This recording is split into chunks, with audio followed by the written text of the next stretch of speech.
Kan hari ini kan BPKAD itu kan menangani pengelolaan keuangan daerah yang luar biasa. Iya, betul.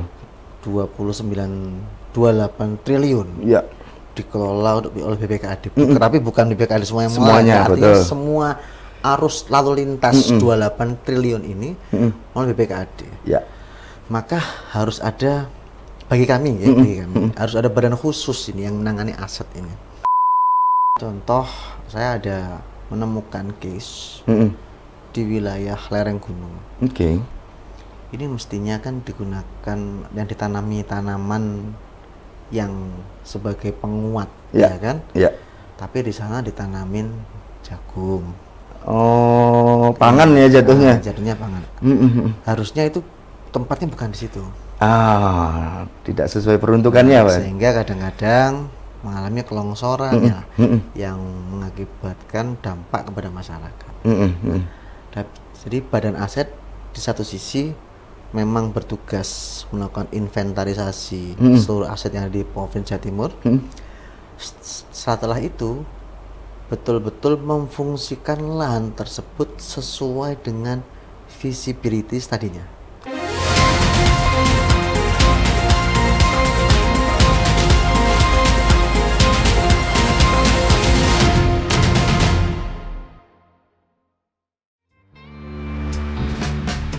Adam Rushdie, lahir di Surabaya, 27 November 1984.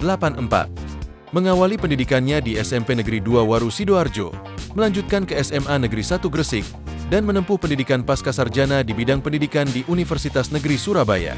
Kiprah organisasinya dimulai sejak mahasiswa. Ia pernah menjabat sebagai Sekretaris Jenderal BEM Fakultas Ekonomi, kemudian dipercaya sebagai Menteri Pendidikan BEM Universitas Negeri Surabaya.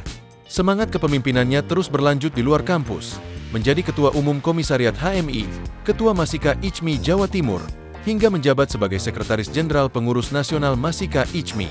Saat ini, ia juga aktif sebagai Wakil Sekretaris Jenderal DPP Ormas MKGR. Dalam karir profesionalnya, Adam Rushdie pernah menjadi tenaga ahli anggota DPR RI sebelum akhirnya terjun langsung ke dunia legislatif.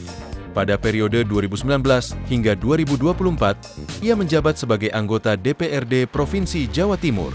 Dedikasi dan integritasnya membawanya menduduki dua posisi strategis sekaligus, Ketua Komisi A dan Ketua Komisi C DPRD Provinsi Jawa Timur. Dengan pengalaman panjang dalam organisasi, pendidikan, dan politik, Adam Rushdie terus berkomitmen memperjuangkan aspirasi rakyat dan membangun Jawa Timur yang lebih maju.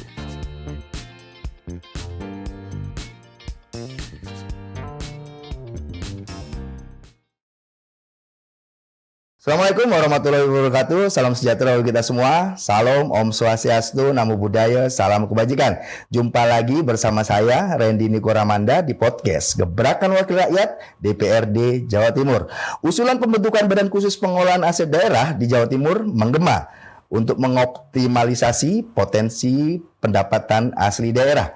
Saat ini, pengelolaan aset masih berada di bawah Badan Pengelolaan Keuangan dan Aset Daerah. Namun, ada pandangan bahwa pemisahan ini bisa lebih fokus dan mengoptimalkan pendapatan yang ada.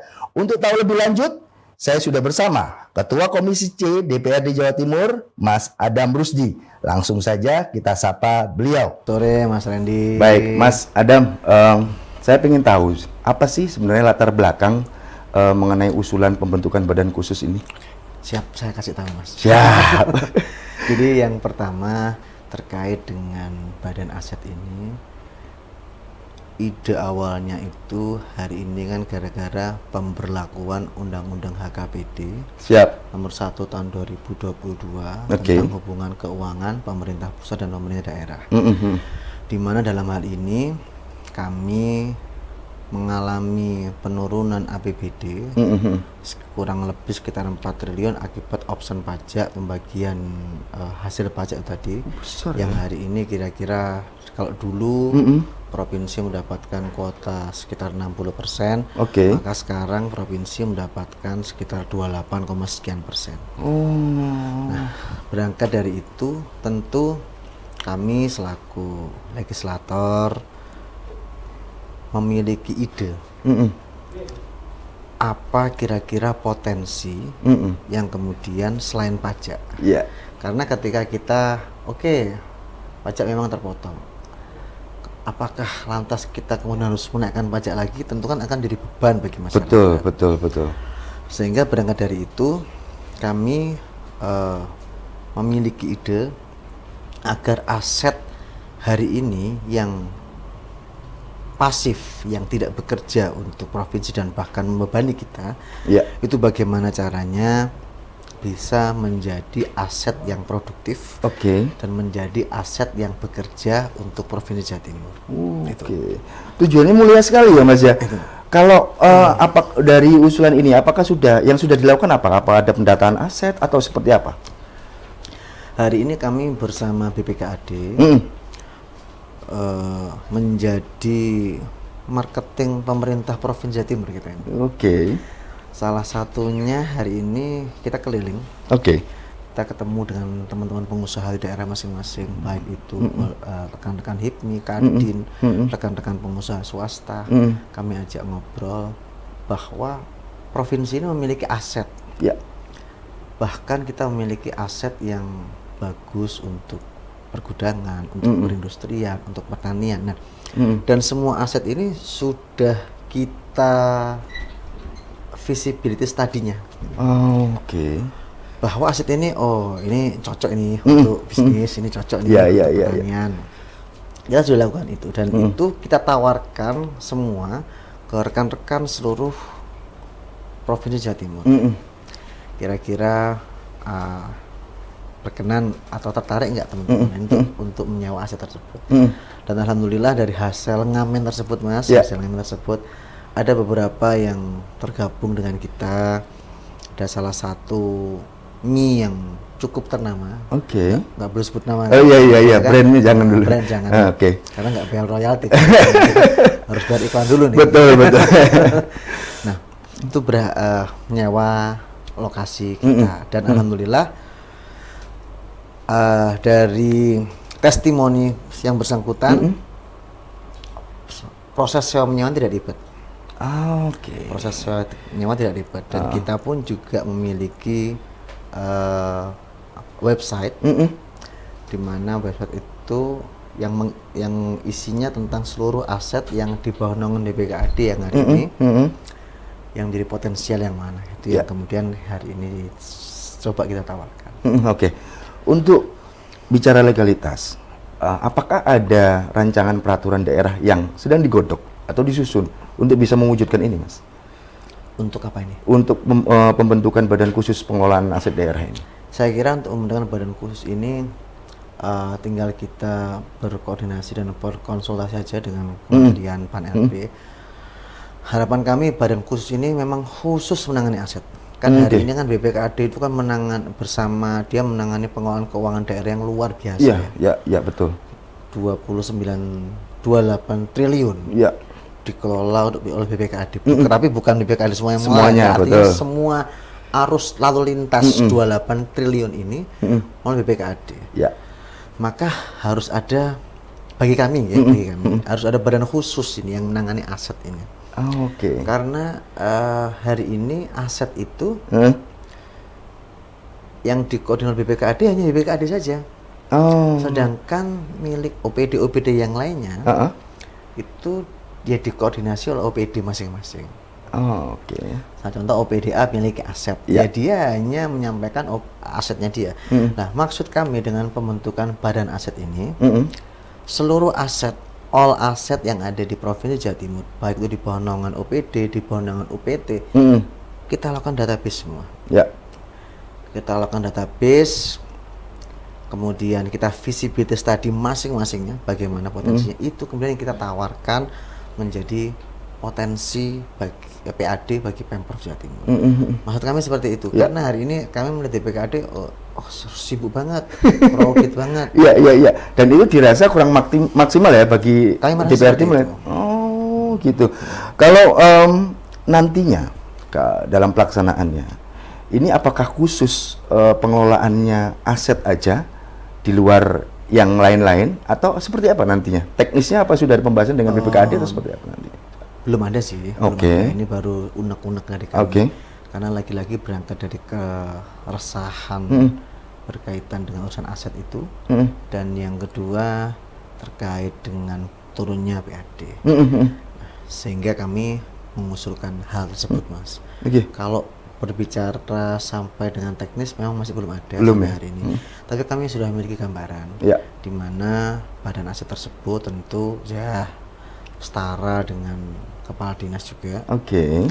agar bisa bekerja dengan baik, Oke. karena fungsi pejabat eselon yang memiliki pangkat ini kan pasti akan berpengaruh terhadap kinerja juga, Betul. khususnya terhadap para pegawai yang eselon-eselon di bawahnya. Gitu. Wibawanya ada. Iya, betul. Wibawanya Heeh. ada. Kalau Mas Adam melihat aset-aset seperti apa sih yang dirasa kurang maksimal, kurang optimal hingga tidak menghasilkan pendapatan buat daerah? Semisal contoh, pernah lihat nggak ada lapangan tenis nganggur? Oh. Ada nggak? Pernah. Kan sayang gitu kan. Oh, iya. Ini kan orang melakukan olahraga ini Ini kan lagi sangat- lifestyle-nya lagi sangat- hype-hype-nya kan ini ya. Hype-nya. Heeh. Kenapa itu nggak dimanfaatin? Apalagi diubah jadi pedal misalnya apa, malah payu masih kira-kira ya. Ya, kira-kira begitu lah. Iya. Buat futsal lah, Iya. apalah. Mm-mm. Nah, kemudian itu. Dan di samping harus sisi itu, Mas, Mm-mm. kami juga ingin mengkritisi terkait fungsi aset lah, Mm, aset juga. mm. Makanya kenapa kami tekankan ada visibility study-nya di sana. Oke. Misal contoh, saya ada menemukan case Mm-mm. di wilayah lereng gunung. Oke. Ini mestinya kan digunakan yang ditanami tanaman yang sebagai penguat, Ya. ya kan? Ya. Tapi di sana ditanamin jagung. Oh, pangan ya jatuhnya. Nah, jatuhnya pangan. Mm-mm. Harusnya itu tempatnya bukan di situ. Tidak sesuai peruntukannya, Pak. Sehingga kadang-kadang mengalami kelongsoran ya, yang mengakibatkan dampak kepada masyarakat. Mm-mm. Jadi badan aset di satu sisi memang bertugas melakukan inventarisasi seluruh aset yang ada di Provinsi Jawa Timur.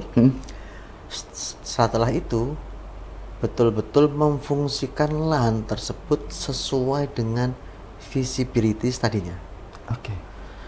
Walaupun ya secara keuntungan mungkin lebih besar ya. Ya. Tapi kan kita juga harus memperhatikan aspek lingkungan juga, Mas. Betul. Ya kan? Dan banyak hal lah semestinya itu menjadi pembelajaran buat kita. Oke. Lingkungan ini sangat-sangat penting. Oke. Kalau sejauh yang Mas Adam tahu, berapa sih potensi nilainya dari aset-aset yang kalau memang dimaksimalkan ini, berapa sih nilainya? Kita ini memiliki aset triliun ya, Mas. Triliun ya? Triliun. Luar biasa. Kalau dirupiahkan Iya, iya. dirupiahkan triliun. Heeh. Nah, kan sayang kalau aset ini hanya menjadi beban negara dengan kita membayar PBB, membayar pajak, Pengelolaannya, pengelolaannya, perawatan dan maintenance-nya, ini kan sangat disayangkan. Nah, saya itu kan pernah mengutip seseorang bagaimana aset ini yang bekerja bukan kita. Betul. Bukan kita yang bekerja untuk Aset. kan gitu. Betul. Oke. Kalau melihat yang sudah digarap oleh BPKAD, saat ini berapa persen dari triliunan tadi? Aduh, masih kecil. Kira-kira kecil banget. Nah, ya 5%? yes. Berarti ya sangat besar sekali, Mas ya. Betul. Oh, gitu. Kalau Besar sekali. oke, kita bicara soal ide mulia tadi. Kira-kira menurut Mas Adam, selain kan masih dalam tahap usulan, Yes. terus pembahasan rancangan-rancangan lah. Tantangan terbesar ini nanti apa? Ya, ini kan harus melakukan kajian dulu. Ya. Jadi pemerintah provinsi memang harus melakukan kajian, menganggarkan untuk melakukan kajian ini. Kira-kira badan aset ini diperlukan nggak bagi Provinsi Jawa Timur? Berdasarkan kajian tersebut, itu kemudian baru dibahas dengan Kementerian PAN-RB untuk menemukan atau untuk menentukan nomenklatur dari badan aset tersebut. Ya memang prosesnya masih agak panjang, tapi ini kan sebuah ikhtiar kami agar ini bisa digarap secara serius. Tapi sebelum kita berjalan ke sana, Hari ini BPKAD betul-betul kita pantau Ya. untuk kita mengetahui Hmm. aset-aset yang benar-benar sudah dimaksimalkan ini bagaimana. Mm-mm. Dan kami juga mengharapkan, karena kami ini kan juga bermitra dengan OPD penghasil juga. Ya. OPD yang berpotensi menghasilkan PAD bagi Provinsi Jawa Timur. Hmm. Nah, itu bagi kami semestinya ya, aset itu harus terintegrasi dengan DPKAD juga. Agar DPKAD ini tahu. Ya. Jadi retribusi di masing-masing OPD itu kan harus jelas. Ya. Era zaman now, dan zaman now gitu. Zaman now. Kan, itu kan harus semuanya serba digitalisasi. Betul. Hari ini kami banyak menemukan pengelolaan aset ini masih melakukan hal yang manual, bukan dengan digitalisasi. Oh, itu ya. Jadi diharapkan dengan digitalisasi itu bisa Ya, optimal nantinya. minimal potensi kebocorannya itu bisa kita minimalisir dengan baik. Berarti yang saat ini terjadi nun sewu bocor, Mas. Bagi saya iya. Oh, luar biasa. Bagi saya iya. Lah, kalau jenengan kan komisinya bersinggungan langsung dengan BPKAD. Mungkin masukan Mas Adam sebagai ketua komisi untuk bisa memaksimalkan ini seperti apa sih dari pemikiran-pemikiran jenengan? Yang pertama tentu BPKAD ini sekali lagi aset harus diinventarisasi dengan baik. Satu. Oke. Satu. Yang kedua, ketika memang serius dalam melakukan atau menawarkan aset ini, harus betul-betul dikaji per aset itu bagusnya atau visibility study usahanya itu bagusnya buat apa. Oke. Semisal contoh nih, Ya. kita punya aset di Surabaya, nggak mungkin dong buat pertanian. Aneh. Iya. Itu harus jelas juga, dan termasuk kisaran nilai investasinya Ya. dan kisaran keuntungannya, Oke. termasuk nanti studi untuk BEP usahanya. Ya. Ketika pengusaha ya, ini Mas Randy ini punya duit nih, saya tawarin, Mas Randy saya punya aset nih, Ya. ini aset saya ini bagus banget buat pertanian ini. Iya. Nah, Mas Randy cukup modal sekian, nanti balik modalnya cukup 6 bulan ini Mas Randy. BIP-nya Masa nih. panen. Oke.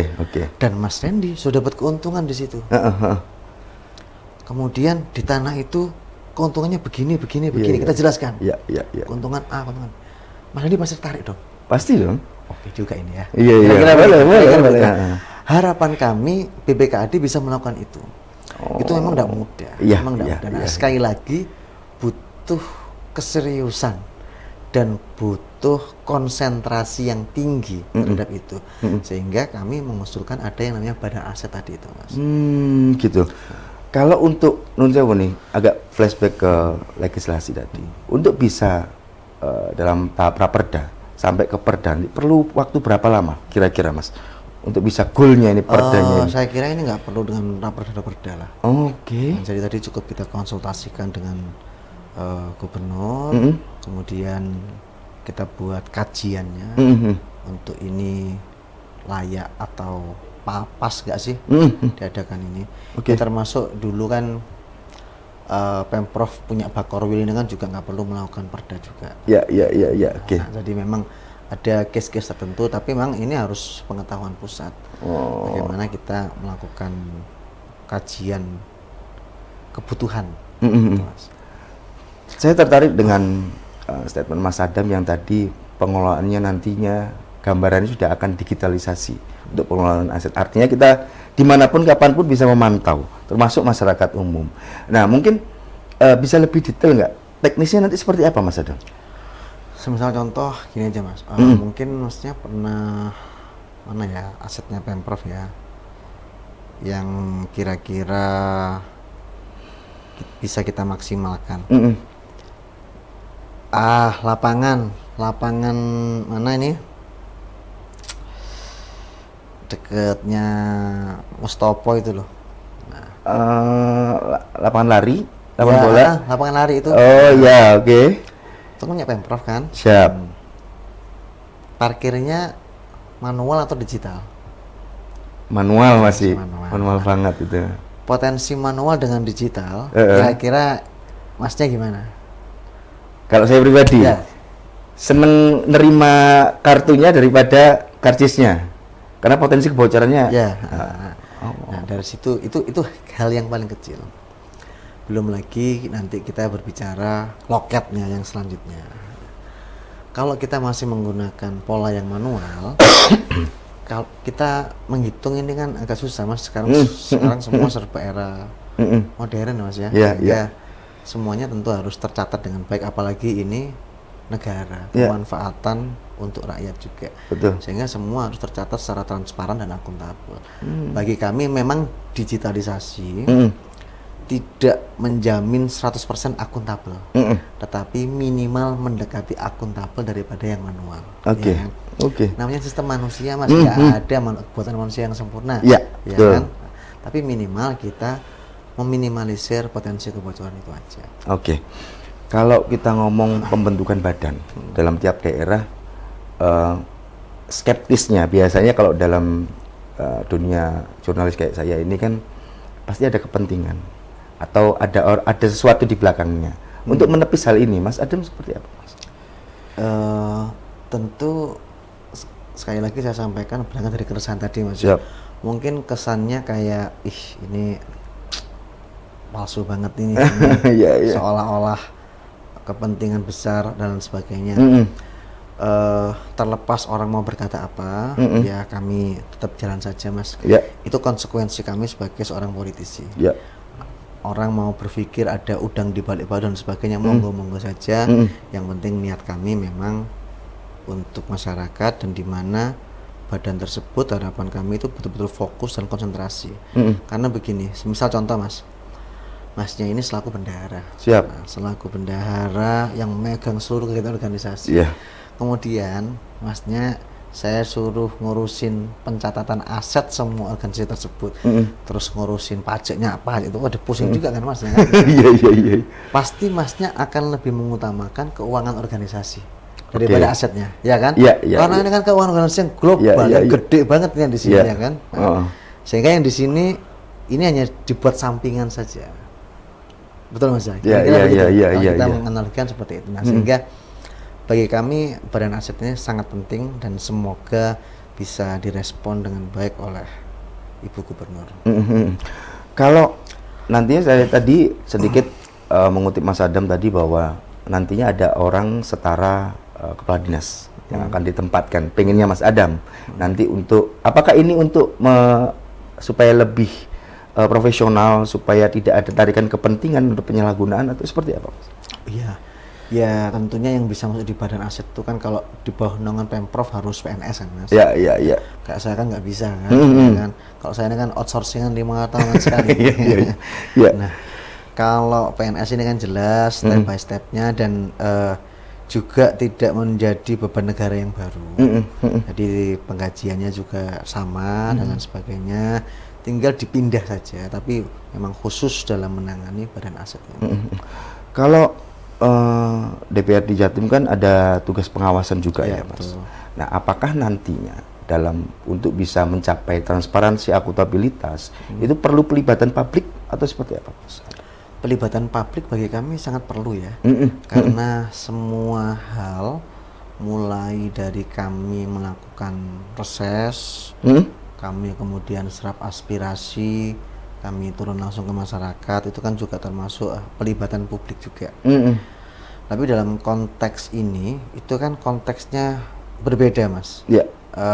Tentu publik cukup tahu bahwa pemerintah provinsi memiliki aset yang potensial. Karena bagi publik tidak, saya meyakini publik tidak akan melihat proses bagaimana membentukkan badan aset ini, tapi publik lebih akan menilai kira-kira aset ini potensial bagi kami untuk apa.